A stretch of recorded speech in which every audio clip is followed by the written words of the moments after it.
दोस्तों, नशा एक ऐसी चीज है जो इंसान को क्या से क्या बना देता है। जहां एक पति किस तरह एक अलग तरह के पागलपन में आकर अपनी बीवी को जिंदा मारने की साजिश रचता है और वहीं बीवी अपने पति के दिए हुए गिफ्ट से ही खुद को बचा लेती है। दोस्तों, ये कहानी जितनी ज्यादा इंटरेस्टिंग है उतनी ज्यादा दिल को छू जाने वाली भी है। ऐसे में हमें पूरा यकीन है कि ये वीडियो आपको अंदर से झकझोर कर रख देगी, इसलिए इसे लास्ट तक जरूर देखिएगा, क्योंकि आज कुछ ऐसी बातें जानेंगे जो किसी को भी हैरान करके रख सकती हैं। अगर आप थोड़ा बहुत भी स्टेरॉइड जैसे नशे के बारे में जानते हैं तो आपको ये अंदाजा होगा कि इसके कितने सारे साइड इफेक्ट हैं। हालांकि इसे इस्तेमाल करने वालों की बॉडी तो बड़ी जल्दी फूल जाती है, लेकिन उनका दिमाग भी उतनी ज्यादा खराब होना शुरू हो जाता है, जहां पर वो कुछ ऐसी हरकतें कर जाते हैं जिसका अंदाजा कभी किसी ने नहीं लगाया होगा। और अगर आपने मिर्जापुर जैसी वेब सीरीज देखी है तो आपको ये अंदाजा होगा कि उस पूरी वेब सीरीज में सारा कलेश स्टेरॉइड की वजह से हुआ, क्योंकि अगर गुड्डू भैया स्टेरॉइड ना लेते तो उनका दिमाग ठिकाने रहता और वो ऐसी हरकतें ना करती जो उन्हें नहीं करनी चाहिए। बाकी अगर आपने नहीं देखी है तो हम स्पॉइलर देने के मूड में बिल्कुल भी नहीं है। आप खुद ही जाकर देख लीजिए, जिससे आपको अंदाजा हो जाएगा कि स्टेरॉइड कितना ज्यादा खतरनाक होता है, जो दिमाग को बिल्कुल एक अलग ही लेवल पर ले जाता है। बाकी दोस्तों, अगर आप लोग हमारी तरह इस वेब सीरीज के फैन हैं तो मिर्जापुर में आपका सबसे फेवरेट कैरेक्टर कौन सा है उसके बारे में हमें कमेंट करके जरूर बताइएगा, फिर हम भी बताएंगे हमें कौन सा कैरेक्टर पसंद है। बाकी अगर हम अपनी स्टोरी पर आए तो यहाँ भी पूरा खेल स्टेरॉइड का ही था। हालांकि खेल पास्ट में बहुत खेला गया, पर सबसे पहले हम आपको बता दें, हमारी स्टोरी में शादी के 6 साल बीतने के बाद और एक बच्चा होने के बाद मैकलीना नाम की इस महिला को वो दर्द सहना पड़ा जिसे शायद ही कोई महिला सहना चाहेगी। जी हाँ दोस्तों, हमारी आज की स्टोरी मैकलीना नाम की इस महिला पर बेस्ड है, जिसकी सिर्फ 27 साल की उम्र थी, लेकिन इसने वो कारनामा करके दिखाया जिसके बारे में शायद ही कोई महिला सोच सकती है। अमेरिका में रहने वाली मैकलीना ने प्यार के नाम पर सबसे बड़े धोखे को देखा, और सिर्फ धोखा ही नहीं बल्कि इन्होंने मौत का सामना भी किया। हम आपको बता दें, मैकलीना और उनके पति मार्टिन कैस्परजैक भी इस दुनिया के आम जोड़ों की तरह ही थे, जहां शादी के बाद रिश्ता बहुत अच्छा चल रहा था, लेकिन जैसे ही इन दोनों का एक बेटा हुआ सब कुछ बदल गया और इन दोनों के रिश्ते में कड़वाहट आनी शुरू हो गई। दोस्तों, असल में कैस्परजैक अपनी पत्नी से ज्यादा बॉडी बिल्डिंग से प्यार करता था और उसका ज्यादातर समय जिम में बीतता था। हालांकि इस चीज से मैकलीना को कोई तकलीफ नहीं थी, पर चीजें तब बिगड़ने लगी जब इन दोनों का एक बच्चा हो गया। इनकी कड़वाहट धीरे धीरे और ज्यादा बढ़ती जा रही थी, जहां बच्चा होने के 3 साल बाद भी कड़वाहट इतनी ज्यादा बढ़ गई कि इसने खौफनाक हादसे का रूप ले लिया, जिसके बाद कैस्परजैक ने हालातों को अपने हिसाब से संभालने का सोचा।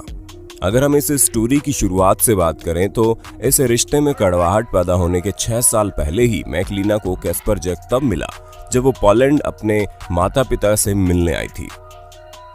हालांकि मैकलीना के माता पिता ने कैस्परजैक से बात करने के लिए उसे बहुत मना किया था, क्योंकि उनका हमेशा से कहना था कि ये लड़का सही नहीं है, पर फिर भी मैकलीना ने उनकी एक भी बात नहीं मानी और अपने रिश्ते को एक नया नाम देने में लग गई। दोस्तों, जब कैस्परजैक मैकलीना के माता पिता से मिलने उसके घर आया तो कैस्परजैक ने उसके माता पिता से बातें करना तो दूर, उनकी तरफ आंख मिलाकर देखा भी नहीं, जिससे उन लोगों का विश्वास इस पर से उठ गया। पर फिर भी मैकलीना ने किसी की एक ना सुनी और कैस्परजैक से शादी कर ली। हालांकि धीरे धीरे ये बात लोगों के सामने आनी शुरू हो गई कि कैस्परजैक अपने आसपास किसी और पुरुष की मौजूदगी बर्दाश्त नहीं कर सकता। वैसे तो ये एक मीट फैक्ट्री में काम करता था और मैकलीना एक टेलर थी। इन दोनों में समझदारी भी काफी थी, लेकिन कैस्परजैक का बॉडी बिल्डिंग का जो जुनून था वो धीरे धीरे सर चढ़ने लगा और हालात बद से बदतर हुए जब इन दोनों का एक बेटा हुआ। क्योंकि इनका बच्चा एक लड़का था, इसलिए कैस्परजैक को उससे परेशानी होनी शुरू हो गई।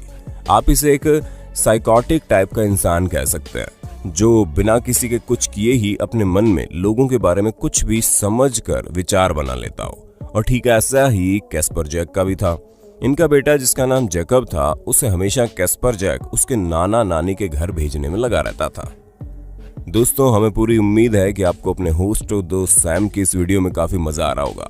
अगर हाँ तो साथ ही साथ वीडियो को लाइक करते चलिए, ताकि हम फ्यूचर में इसी तरह के इंटरेस्टिंग वीडियोस आपके लिए लाते रहें। और दोस्तों, नाना नानी के घर वाली बात से मैकलिना ने साफ इनकार कर दिया, क्योंकि वो अपने बेटे से बहुत प्यार करती थी और किसी भी हाल में उसे अपने से दूर नहीं करना चाहती थी।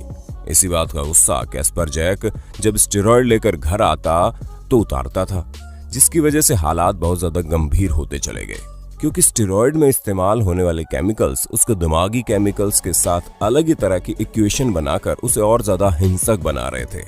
और उसका दिमाग एक दिन इतना खराब हो गया कि उसने एक अलग ही साजिश रच डाली, जहां सुबह उठकर कैस्पर जैक ने मैकलिना से शॉपिंग पर चलने के लिए कहा, जिसके बाद मैकलिना खुश हो गई और ये समझने लगी कि कैस्पर जैक सुधर गया है, पर उसके दिमाग में तो कुछ और ही चल रहा था। क्योंकि शॉपिंग के नाम से खुश हुई मैकलिना को ये बिल्कुल भी अंदाजा नहीं था कि कैस्पर जैक ने उसके लिए कब्र खोद रखी है, जिसमें वो उसे दफनाने वाला है। जी हाँ दोस्तों, घर से निकलने से पहले कैस्पर जैक ने 300 वॉट की 2 स्टन गन अपने पास रख ली और इन गन से मैकलिना को 2 झटके दिए गए, जिसके बाद मैकलिना को बिल्कुल भी होश नहीं था कि उनके साथ क्या हो रहा है। और झटके देने के बाद कैस्पर जैक ने मैकलिना को टेप से बांधा और बाद में कैस्पर जैक ने अपने दोस्त के साथ मिलकर मैकलिना को एक डिब्बे में बंद किया और फिर गहरे जंगलों के बीच वो मैकलिना को लेकर गया और डिब्बे सहित उसे गड्ढे में दबा दिया, जिसे पहले वो खुद ही खोद चुका था। जिसके बाद कैस्पर जैक वहां से ऐसे चला गया जैसे कुछ हुआ ही नहीं हो। वही मैकलिना हर सेकंड के साथ घुट घुट कर दम तोड़ रही थी। कैस्पर जैक उसे जिंदा तो दफना आया था, लेकिन अपने पैसों से खरीदी एक चीज भी उसके पास छोड़ आया था, और वो कुछ और नहीं बल्कि उनकी सगाई की अंगूठी थी, जिसने मैकलिना की जान बचाई। जी हाँ दोस्तों, जब मैकलिना को होश आया तो सबसे पहले उसने अपने बेटे जैकब के बारे में सोचा और ये सोचा कि अब कैसे भी करके उसे अपने बेटे के लिए इस नर्क से बाहर निकलना है, क्योंकि वो उसे अब मरने के लिए नहीं छोड़ सकती। इसी वजह से उसने कैस्पर जैक के दिए हुए गिफ्ट से ही उसकी जिंदगी बर्बाद करने का इरादा बना लिया था। वैसे चीजें इतनी आसान नहीं थी जितनी हमें और आपको लग रही है, क्योंकि एक डिब्बा जिसके ऊपर करीब 100 किलो से ज्यादा की मिट्टी मौजूद हो, उस डिब्बे के अंदर एक लड़की के पूरे शरीर में टेप लगा होना बहुत मुश्किल था। लेकिन किसी भी तरह मैकलिना ने कैस्पर की दी गई अंगूठी से अपनी बॉडी में चिपका टेप हटाया, जिसमें काफी समय लगा, लेकिन उसने बहुत धीरज से काम लिया। अब उसे डिब्बे को उसी अंगूठी से काटना था। ये काम थोड़ा मुश्किल था क्योंकि डिब्बा गत्ते का था जो काफी मोटा था, लेकिन उसने हल्का सा उसे काटा और फिर बाकी अपने हाथों की मदद से फाड़ दिया, जिसके बाद वो अपने शरीर से मिट्टी हटाने लगी और उस जगह से कैसे भी करके तुरंत अपने बेटे के पास पहुंच गई। तब तक उसका बेटा सही सलामत था, लेकिन अब मैकलिना ने सोच लिया था कि वो उसके खिलाफ आवाज उठाएगी, कैस्पर को यूं ही नहीं छोड़ेगी। पर इतने समय तक मिट्टी के अंदर दबे होने की वजह से उसकी हालत बहुत ज्यादा खराब हो गई थी, यहाँ तक कि 2 हफ्तों तक उससे ढंग से सांस भी नहीं लिया जा रहा था। अब बारी थी अदालत में अपने खिलाफ हुए जुर्म के लिए आवाज उठाने की, जिसके लिए मैकलिना ने कोर्ट में केस किया। कोर्ट में कैस्पर जैक ने कह दिया कि वो सिर्फ अपनी बीवी को डराना चाह रहा था, बाकी वो थोड़े समय बाद उसे वापस घर ले आता। पर जैसा कि कई घंटे बीत चुके थे, लेकिन कैस्पर जैक नहीं आया। उल्टा उसने मैकलिना के अकाउंट से सारे पैसे भी निकाल लिए। मैकलिना ने कोर्ट से ये कहा कि उसे जिंदा मारने का पूरा प्लान था, लेकिन बस बात सिर्फ इतनी थी कि स्टन गन का केवल एक ही शॉट उसके शरीर को छू पाया, जिसकी वजह से उसे कम करंट लगा और वो वापस होश में आ गई। वरना अगर दोनों गन उसे लग जाती तो वो शायद जिंदा न बचती। जब सारा केस खुल गया तो कैस्पर जैक ने यह बताया कि उसकी ये हालत उसकी बचपन की परवरिश की वजह से थी, जहां उसकी माँ उसे कहीं भी बाहर नहीं जाने देती थी और शुरू से ही उसे पुरुषों से नफरत थी। ऐसे में उनके घर जब बेटा पैदा हुआ तो उसे बिल्कुल भी पसंद नहीं था कोई पुरुष उसके आसपास भी नजर आए, जिस वजह से उसने एक कांड किया। लेकिन अब जाहिर सी बात है कि वो मानसिक रूप से चाहे जितना भी डिस्टर्ब क्यों ना हो, लेकिन वो एक समझदार इंसान था और अगर कैस्पर जैक चाहता तो ऐसा ना करता, बल्कि अपनी बीवी को सारी प्रॉब्लम्स बताता और शायद उसका सोल्यूशन भी निकल आता। वो लोग अलग रह सकते थे, वो लोग डिवोर्स ले सकते थे, लेकिन मौत इन सब चीजों का अंत नहीं था। इसी वजह से कैस्पर जैक को 20 साल की अटेम्प्ट टू मर्डर की सजा सुनाई गई।